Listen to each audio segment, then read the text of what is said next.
Où es-tu? Frères et sœurs, toute bénédiction qui vient dans vos vies et qui vous empêche d'être une bénédiction pour l'église locale est une malédiction. Je dis que toute bénédiction qui viendra dans votre vie et qui va vous empêcher de devenir une bénédiction pour l'église locale est une malédiction. Quand Dieu te bénit, c'est pour que tu deviennes une source de bénédiction. Donc une bénédiction que tu as qui fait que l'église, corps de Christ, ne peut même plus te voir, pour que tu puisses mettre à la disposition ce que tu sais faire, ce que tu as. Sache que c'est une séduction de l'ennemi. David dit que son plus grand désir c'était d'habiter dans la maison de Dieu toute sa vie. Quand vous regardez dans le livre des Actes, les premiers chrétiens qui étaient tombés amoureux du Saint-Esprit, on dit qu'ils se réunissaient chaque jour dans les maisons. Les gens cherchaient des opportunités de se réunir avec des frères et sœurs. Quand le réveil spirituel avait commencé dans le livre des Actes, l'un des symptômes que le réveil spirituel est en train de disparaître, c'est la forte envie de ne pas aller à l'église.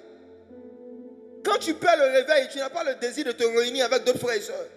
Quand l'assoupissement spirituel vient dans ta vie, tu n'as pas le désir de rentrer dans des endroits où on est en train de louer Dieu et de prier Dieu avec d'autres personnes. Frères et sœurs, ne vous laissez pas séduire par ces gens qui disent qu'ils n'ont pas besoin de l'église parce qu'ils ont une intimité avec Dieu. Quelle est cette femme qui est en relation avec un homme où elle aime son esprit mais elle n'aime pas son corps? Quelle est cette épouse qui a une relation avec son mari où elle est proche de son esprit mais elle s'éloigne de son corps? C'est quelle femme ça? C'est femme de nuit ou bien? Il y a une église dans notre génération qui dit qu'ils sont proches de l'esprit mais qui n'aiment pas le corps de Christ. C'est une église femme de nuit. Il y a des chrétiens femmes de nuit. Ils aiment l'esprit de Jésus mais ils n'aiment pas le corps de Jésus. Ils aiment l'esprit de Christ mais ils n'aiment pas le corps de Christ. Toute personne qui aime l'esprit de quelqu'un mais qui ne touche pas son corps, qui n'est pas en relation avec son corps, c'est un démon. C'est démoniaque de mépriser le corps de Christ et de prétendre être en relation avec Jésus. C'est démoniaque. Que Dieu te délivre de cela au nom de Jésus. Amen. Deuxième vérité profonde sur la voix de Dieu.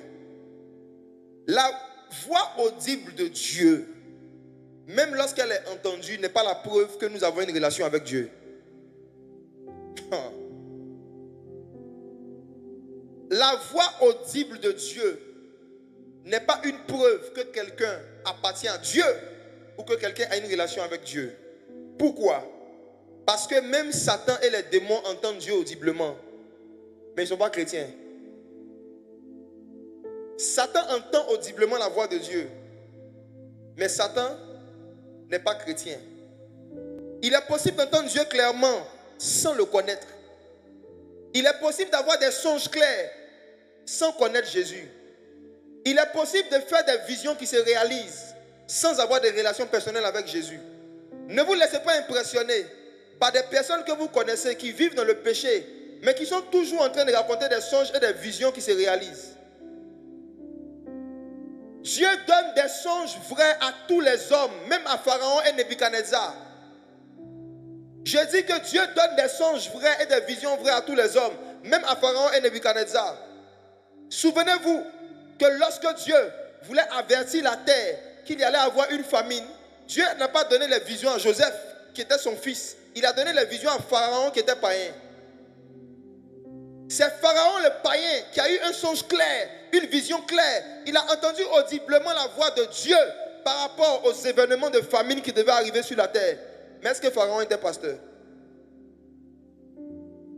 Il y a certains de tes collègues qui font des songes qui se réalisent, ils sont des sorciers. Pharaon était un occultiste. Pharaon était un occultiste. Pharaon était un occultiste. Pharaon adorait les fétiches, il faisait la magie. Mais un jour, Dieu lui a parlé clairement. Vous comprenez à travers l'histoire de Pharaon que recevoir des songes clairs et des visions vraies n'est pas un privilège que Dieu a réservé exclusivement à ses enfants. Donc voici pourquoi avoir des songes clairs et des visions claires n'est pas une preuve que quelqu'un est converti. Alléluia. Alléluia. Je le dis surtout pour vous, qui lorsque vous voyez des prophètes à Abidjan, lorsque vous voyez des prophètes sur Internet, dès qu'ils donnent des prophéties claires, vous vous dites que c'est un homme de Dieu. Certains parmi vous, si vous étiez au temps de Joseph, Pharaon serait vos pasteurs.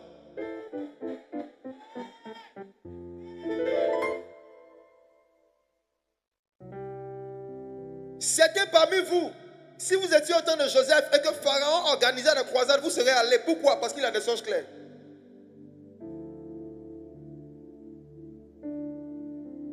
Certains parmi vous, votre pasteur allait s'appeler le révérend Nebuchadnezzar.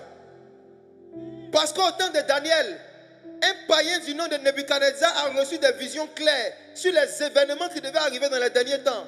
Mais c'était un occultiste.